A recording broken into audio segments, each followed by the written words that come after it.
look, I think, and again, I just caution because anything could happen. And don't forget, like there were a lot of people that were out in front last time, and it was Donald Trump who wound up winning the nomination in 2016. So it's not to say that it can't be done. I just think that Ron DeSantis has a lot of headwind against him.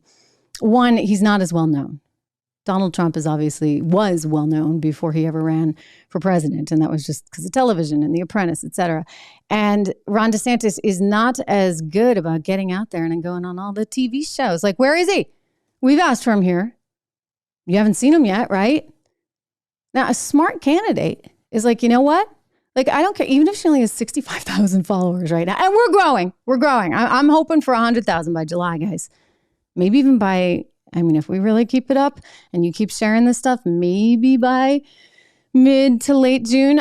Anyway, I digress. The point being that he should be out there on every platform possible. This is actually what Donald Trump did incredibly well in 2016.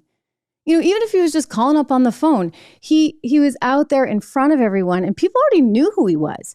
So in terms of Ron DeSantis, most people actually, he just doesn't have the same name recognition. I'm sorry. The guy just doesn't.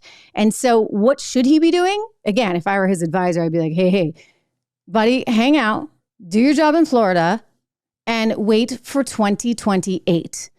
That will be your time. Make nice with Donald Trump. He may sort of, anoint you, and then you keep the party sort of in your corner and you can point to your experience in Florida. But if he said, okay, I'm going for this thing, I'd be like, get yourself on every single stinking TV show you possibly can, every podcast you possibly can. Everybody who calls up and wants you should be sitting there doing this stuff sort of nonstop. And he's not doing that. So I don't think he's not the people lover that Donald Trump necessarily is too. I think Donald Trump actually enjoys it, right? He likes going on TV. He likes going to rallies. He likes energy.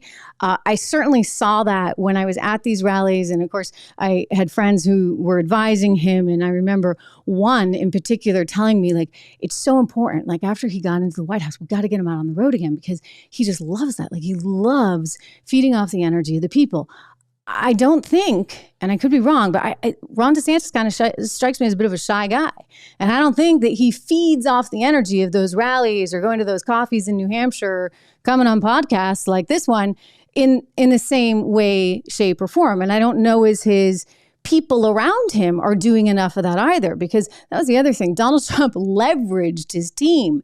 He had a ton of people that would go on all the shows all the time, and they would talk about him if he couldn't actually do it. So the infrastructure there around the DeSantis campaign is lacking, but I think it's actually the candidate himself that is going to have to do a lot to kind of get the energy level up, to prove to people that he really enjoys being with people and he enjoys campaigning and he enjoys, being on television shows and talking to hosts and answering the tough questions and, having a good time, right? That's the other part. Like, can the guy have a good time?